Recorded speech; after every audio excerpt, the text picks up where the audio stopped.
Alright, here is my trailer that so far is version 3.0. Alright, so I'm going to start at the front and then tell you what I did.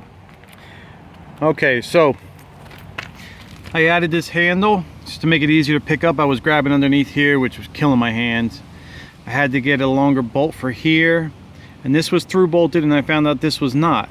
So I took the through bolt from here and put it here, moved these cables back to here, and got a longer bolt. So now that's nice and secure. This is not new, you know, the rod holder is not new. This is semi-new. I'm not sure if I went over this in my last one or not, but I put this on here not to pull the kayak up onto the trailer, but really just to have a secure bow strap in the event that my straps failed. I at least have something that would, so the kayak didn't just slide off the back. All right, now what happened was I found out that when I did that and just cranked down on this, this was just leaning forward because I had no lateral support. So I went to Home Depot or Lowe's, whichever one, I don't remember, and I bought some of this aluminum angle iron. The reason I went with aluminum is because my trailer is aluminum and I didn't want to cause any oxidation by having a different type of metal. So I went with aluminum, which I have to keep an eye on that nut right there because I don't know if it's seated real well. Obviously it came out. I mean, worst case scenario, I mean, it's not going to hurt anything structurally if I lose that nut. It'd just be a pain in the neck. I do have spare nuts for it. But anyway, so I added this here, which made this extremely rigid, which is perfect. And it didn't add a whole lot of weight.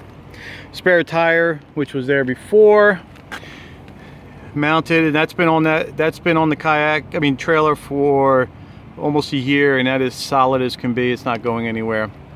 All right, so now nothing new on the bunks. If you recall, on version 2.0 I had brackets welded for my son's kayak. Well, I bought a two-person kayak for my wife and daughter, put it up on here on those J-bars, and it actually cracked the weld on the one that was here, so I had him strip it completely off, and he built me these, which, to be honest, I'm not 100% sold on because they're just bolted in.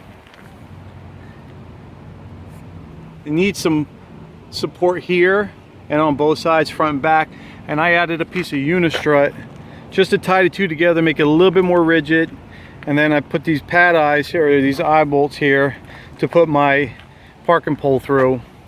And I ran the rope back and secured it so it can't come out. And I think I like that very much. I slid the axle forward. The center line was about right here, which put a lot of weight on the tongue, 135 pounds, which may or may not be a lot, I don't know, but now that I slid that forward, it's about 115, so I lost 20 pounds of weight on the tongue, which is a good thing, I think. It seems to ride a little bit smoother too, doesn't seem to bounce as much. So, you know, which is good for me because also I have a connection right here where this piece and this piece are bolted together.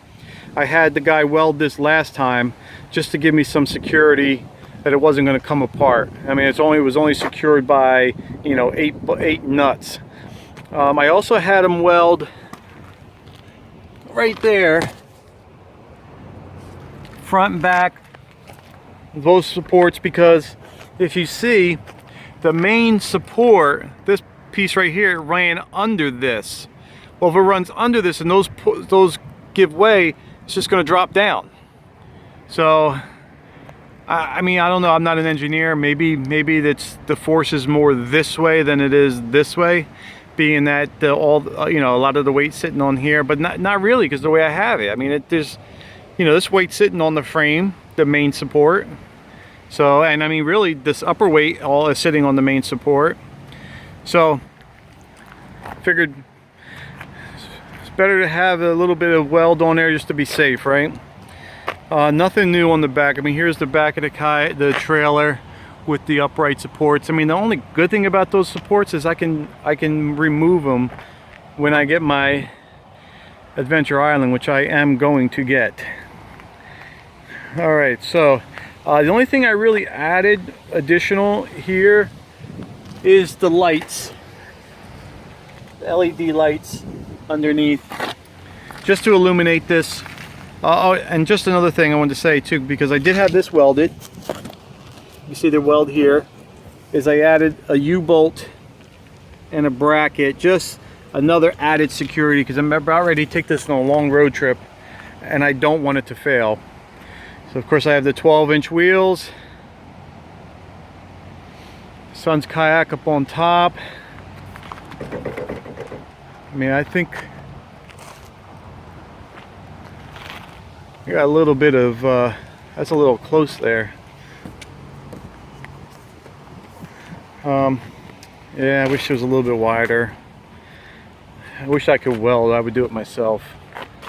So that's it from this angle here, and that is the Trailex SUT 220S version 3.0. If you have any questions or comments, let me know. I will try to answer them as frequently as they come in, time willing. Thanks, guys.